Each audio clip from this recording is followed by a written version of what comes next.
అంటే నిద్రలు లేపి అడిగితే కూడా కేసీఆర్ కేసీఆర్ కేసీఆర్. అరే నువ్వు ముఖ్యమంత్రివిరా నాయన, కొన్ని ముఖ్యమైన పనులు చేయి. సిగ్గులేని మాటలు మాట్లాడుతున్నాడు. అదేదో పేపర్ లీక్కు నాకు సంబంధం అంట. మోకాల్కు బోడిగుండికి ముడిపెట్టుడంటే ఇదే. నేను చెప్పిన అయ్యా రేవంత్ రెడ్డి నీకేమన్నా సిగ్గు శరం ఉంటే నువ్వు చెప్పినాం లేదా? లేనోనికి ఏం చెప్తామంటారా?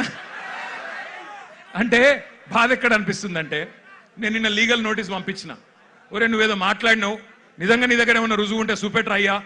చూపెడితే నిజంగా రుజువు చేస్తే ఇదే ఇందిరా పార్క్ కాడ ఇగో ఇదే పిల్లల మధ్యన అవసరమైతే నన్ను ఉరిది కానీ ఇష్టం వచ్చినట్టు మాట్లాడి గా పిల్లల మనసులు మలినం చేయకు. లేనిపోని బదనాములు పెట్టి రాజకీయంగా సలిమంటలు కాచుకునే ప్రయత్నం చేయకు. నీకు చేత కాదు, దమ్ము లేదు. ఢిల్లీకి పోయి మోడీని ఎదిరించే దమ్ము నీకు లేదు. ఎందుకు? నీకు భయం. నీ పాత కేసులు, బ్యాగుల పైసలతో దొరికిన కేసులు బయటికి గుంజుతారు, లోపలికి నూకుతారని భయం. మరి కొట్లాడటం కొట్లాడిని. మాకు దమ్ముంది. తెలంగాణ తెచ్చినోళ్ళం, ఢిల్లీ మెడలు వంచినోళ్ళం, మాకు దమ్ముంది. అవసరమైతే ఢిల్లీకి పోయి గల్లా బట్టి అడిగే దమ్ము మాకుంది. నీకు లేదు. మరి కొట్లాడేటోళ్ళు కాళ్ళ కట్టెబెట్టి లేనిపోని మాటలు మాట్లాడి పిల్లల నెత్తులు ఖరాబ్ చేస్తున్నావు. నేను ఒకటే అంటా ఉన్నా, చాలా మంది తమ్ముళ్ళు అడిగినారు నన్ను, అన్నా మీరు ఢిల్లీకి పోవచ్చు కదా, జంతర్ మంతర్ పోవచ్చు కదా, ఇక్కడ ఎందుకు అన్నారు. నేను వాళ్ళకు ఒకటే చెప్పిన, మేము జంతర్ మంతర్కి పోయి మా జెండాలు పట్టుకొని మీ ఎజెండాను హైజాక్ చేసడం కరెక్ట్ కాదు. మీరు కరెక్ట్ కొట్లాడుతున్నారు. ఏ నాయకుడు ఏ పార్టీ వచ్చి మీకు వాళ్ళ ఎజెండాను మీ మీద రుద్ది రాజకీయ ప్రయోజనం పొందే అవకాశం మీరు ఇవ్వకండి. మీరు ఇండిపెండెంట్ గానే కొట్లాడండి. మీకు ఎక్కడోళ్ళం అక్కడ, మీకేం కావాలో చెప్పండి, పక్కకుండి మేము సహాయం అందిస్తాం. మీకు అవసరం పడితే కేసులు అయితే కొట్లాడతాం, ఎక్కడిదాకంటే అక్కడ కొట్లాడతాం, పార్లమెంట్లో కొట్లాడతాం, అసెంబ్లీలో కొట్లాడతాం, శాసన మండలిలో కొట్లాడతాం. కానీ మళ్ళా జంతర్ మంతర్ దగ్గర రాజకీయ నాయకులు జమ అయితే మళ్ళా మొత్తం ఇష్యూ హైజాక్ అయిపోతుంది, ఇష్యూ ఆగమైతుంది, మోడీకి సందు దొరుకుతుంది. ఎందుకు సందు దొరుకుతుంది? మమ్మల్ని తిట్టేందుకు సందు దొరుకుతుంది. పిల్లలందరూ కాంగ్రెస్ ఏజెంట్లు, బీఆర్ఎస్ ఏజెంట్లు అని అనవసరంగా తప్పించుకునే అవకాశం దొరుకుతుంది. అందుకే అందులోకి పోతలేం. మేము ఇక్కడే హైదరాబాద్ నుండే మరి మోడీ గారిని ఇక్కడ ఉండే బీజేపీ నాయకులను కూడా ప్రశ్నించాల్సిన అవసరం ఉన్నది. ఇప్పుడే ఒక అమ్మాయి పేరు మర్చిపోయిన నేను, ఎంత గొప్ప మాట మాట్లాడింది. ఐశ్వర్యనా ఏమన్నది అమ్మాయి? రాజకీయ నాయకుల కొడుకులు రేప్ చేస్తే వాళ్ళకేమో బెయిల్ వస్తున్నాయి, జల్దీ బెయిల్ వస్తున్నాయి, మరి ప్రశ్నాపత్రం లీక్ అయితే ఎందుకు సమాధానాలు వస్తలేవు అని అడిగింది. చెప్తారా సమాధానం ఎవరన్నా ఈ కేంద్రంలో? భారతీయ జనతా పార్టీకి 8 మంది ఎంపీలు ఉన్నారు. ఒక్కడికన్నా ధైర్యం ఉందా ఈ ప్రశ్నకు సమాధానం చెప్పేది?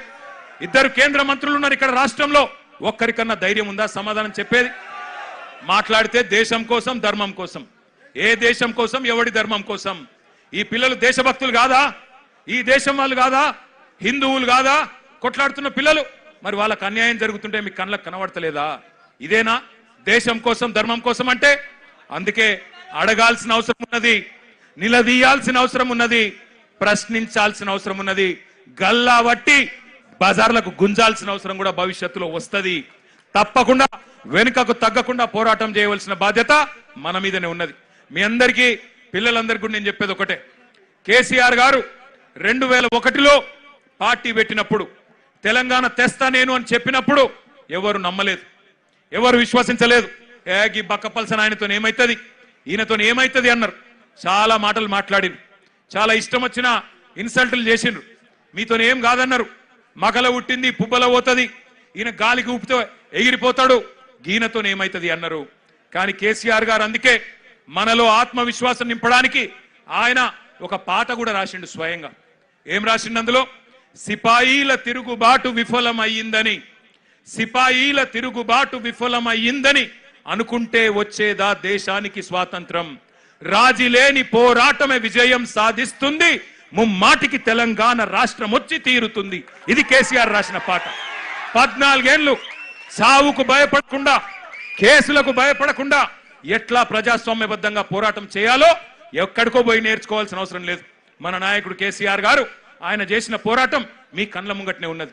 సావు నోట్లో తలబెట్టి తెలంగాణ తెచ్చి ఢిల్లీ మెడలు వంచి 2 ఎంపీలున్నా ఢిల్లీ మెడలు వంచిన నాయకుడు మనకు ఆదర్శంగా మన కళ్ళ ముంగట్నే ఉన్నాడు. కాబట్టి మనకు ఎవరో ప్రేరణ అవసరం లేదు, ఎవరో మనకు స్ఫూర్తినివ్వాల్సిన అవసరం లేదు. మన నాయకుడు కేసీఆర్ గారే మనకు స్ఫూర్తి. రాష్ట్రాన్ని తెచ్చిన తెలంగాణ తండ్రి కేసీఆర్ గారే మనందరికీ స్ఫూర్తి ప్రదాత. నేను పిల్లల్ని కోరేది ఒకటే, మీ కండగా అవసరమైతే నాకు విశ్వాసం ఉంది. ఎందుకంటే కేసీఆర్ గారు కూడా తల్లడిల్లిపోతా ఉన్నారు. కేసీఆర్ గారు కూడా తల్లడిల్లిపోతా ఉన్నారు మీ ఆందోళన చూస్తున్నాడు. ఆయన ఏం చూడకలేడు. సోషల్ మీడియాలో మీ మాట్లాడుతున్న మాటలు, మీరు ఒక్కొక్కరు చెప్తున్న ఆవేదన, మీరు ఏ రకంగా చేస్తున్న నిరసనలు, ఇవన్నీ కేసీఆర్ గారు చూస్తూనే ఉన్నారు. అందుకే అవసరమైతే కేసీఆర్ గారు కూడా తప్పకుండా మీకోసం, మీ భవిష్యత్తు కోసం గతంలోనే చెప్పినట్టుగా ఆయన కూడా he will rise to the occasion. ఆయన కేసీఆర్ గారు ఈ రోజు కాదు, కరోనా టైంలోనే చెప్పిండు, ఇండియా రియాక్ట్స్. కేసీఆర్ చెప్పిన మాట ఇవాళ మీకు ఒక తీరుగా అనిపిస్తుండొచ్చు, కానీ India will react. India has that ability to react. పిల్లలు భారతదేశ భవిష్యత్ నిర్మాతలు, వాళ్ళే ఈ దేశాన్ని కాపాడుకుంటారు, వాళ్ళే ఈ దేశ ముఖ చిత్రాన్ని మారుస్తారు. తమ భవిష్యత్తు కోసం అవసరమైతే ఎంత దాకన్నా పోతారు. India has that ability to react, India has that ability to respond అనే మాట కేసీఆర్ గారు 6 ఏళ్ల కిందట చెప్పిండ్రు. సంవత్సరం కిందట నేను కూడా పోయినా ఒక బొంబాయిలో ఒక ఈవెంట్, ఒక మీడియా ఈవెంట్. అక్కడ మీడియా వాళ్ళు అడిగిరు నన్ను, నేపాల్లో జరుగుతుంది కదా, జెన్జీ ఉద్యమం జరుగుతుంది కదా, భవిష్యత్తులో భారతదేశంలో కూడా జరిగే అవకాశం ఉందా అని అడిగాను. నేను చెప్పిన ఎస్, భారతదేశంలో పిల్లల ఆకాంక్షలు నెరవేరకపోతే, వాళ్ళ ఇష్యూస్ అడ్రస్ చేయకపోతే, వాళ్ళ ఆవేదన అర్థం చేసుకోకపోతే, వాళ్ళకిచ్చిన హామీలు నెరవేరకపోతే ఇక్కడ కూడా తిరుగుబాటు వస్తుంది అని చెప్పిన. చెబితే అప్పుడు నవ్విండ్రు, వీనికేం తెలియదు అన్నారు.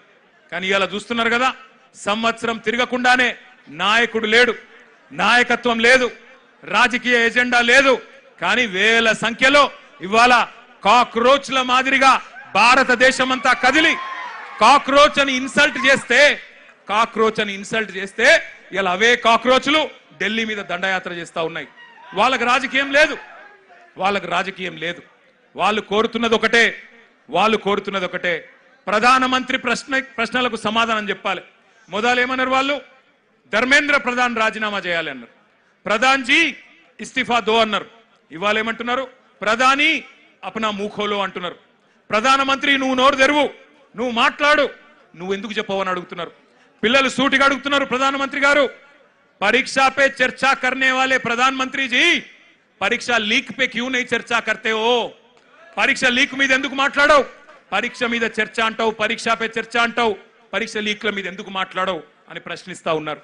అట్లాగే ఈ పిల్లలు అడుగుతున్నారు, ప్రధానమంత్రి గారు విశ్వగురువు, నువ్వు విశ్వగురువు కదా, మరి ఎందుకు నోరు విప్పుతలేవు, ఎందుకు మాట్లాడతలేవు అని అడుగుతున్నారు. పిల్లలు అడుగుతుంటే గర్జిస్తుంటే గర్వంగా అనిపిస్తున్నది. ఏమంటున్నారు, మీరు యుద్ధమే ఆపినా అన్నారు కదా, రష్యా యుక్రెయిన్ యుద్ధమే ఆపినోనివి పిల్లల కన్నీళ్ళు ఆపలేవా, పిల్లల మీద జరుగుతున్న దాడులు ఆపలేవా ఢిల్లీలో అని అడుగుతున్నారు. సమాధానం చెప్పే సత్తా ఉందా కేంద్ర ప్రభుత్వానికి? సమాధానం చెప్పే ధైర్యం ఉందా ఈ నాయకత్వానికి నేను అడుగుతా ఉన్నా. ఇవాళ నోటికొచ్చినట్టు మాట్లాడడం కాదు, పిల్లల మీద బ్రాండేసి బదనాం చేయడం కాదు. ఒకడు అర్బన్ నక్సలైట్ అంటాడు, ఒకడు దేశద్రోహి అంటాడు, ఒకడు ఇంకేదో అంటాడు. మాట్లాడితే గొంతు విప్పితే, మీకు వ్యతిరేకంగా గలం విప్పితే ఇవాళ ఇష్టం వచ్చినట్టు గొంతు నొక్కే ప్రయత్నం చేస్తా ఉన్నారు. నాకు ఇంకా అన్నిటికన్నా గొప్పగా అనిపించింది, మీకు చెప్తా ఎంత బాగా అనిపించిందంటే, నాకు మీకు మద్దతుగా ఏ రాజకీయ పార్టీ రాలే 25 రోజులు, మీకు మద్దతుగా ఏ మీడియా రాలే. మొన్న మీరు చూసిన నేను కొంతమంది మీడియా వాళ్ళు ఆఖరికి అనివార్యంగా పోయినరాడికి పోతే పిల్లలు అడుగుతున్నారు, ఎక్కడున్నారా 25 రోజులు మీరు, ఎందుకు రాలే, ఎందుకు మా ఆవేదన చూపెట్లే అని మీడియాను కూడా ఇలా గల్లాబట్టి నిలదీసే పరిస్థితి వచ్చింది అనే మాట కూడా నేను విజ్ఞప్తి చేస్తా ఉన్నా. ఇక నడువది మీడియాతోని ఎజెండా సెట్ చేసే రాజకీయం నడువది, మీడియాను అడ్డం పెట్టుకొని స్లాటర్ హౌస్లను అడ్డం పెట్టుకొని ఇవాళ వ్యక్తిత్వ హననాలు చేసే రాజకీయం నడువది. ఇవాళ పిల్లల దగ్గర పదునైన అస్త్రాలు ఉన్నాయి, వాళ్ళు చూస్తారు. తప్పకుండా భవిష్యత్ నిర్మాతలు మేల్కొన్నారు. నేను మళ్ళీ చెప్తా ఉన్నా, మోడీ గారు నువ్వు ఎవరితోనైతే గోక్కోవద్దో వాళ్ళతోనే గోక్కున్నావు. వాట్సాప్ యూనివర్సిటీ విద్యార్థులు ఇన్స్టాగ్రామ్ జనరేషన్ తో పంచాయతీ పడ్డది వాళ్ళకి. వాట్సాప్ వాళ్ళు అంటే ఎవరు? వాట్సాప్ యూనివర్సిటీ వాళ్ళు అంటే అందుభక్తులు. వాట్సాప్ యూనివర్సిటీ విద్యార్థులకు ఇన్స్టాగ్రామ్ జనరేషన్ కు పంచాయతీ పడ్డది. ఎవరు ఏమైతారో ఎవరు ఆగమైతారో మీరు చూస్తారు, నేను కూడా చూస్తా. కానీ ఒకటి మాత్రం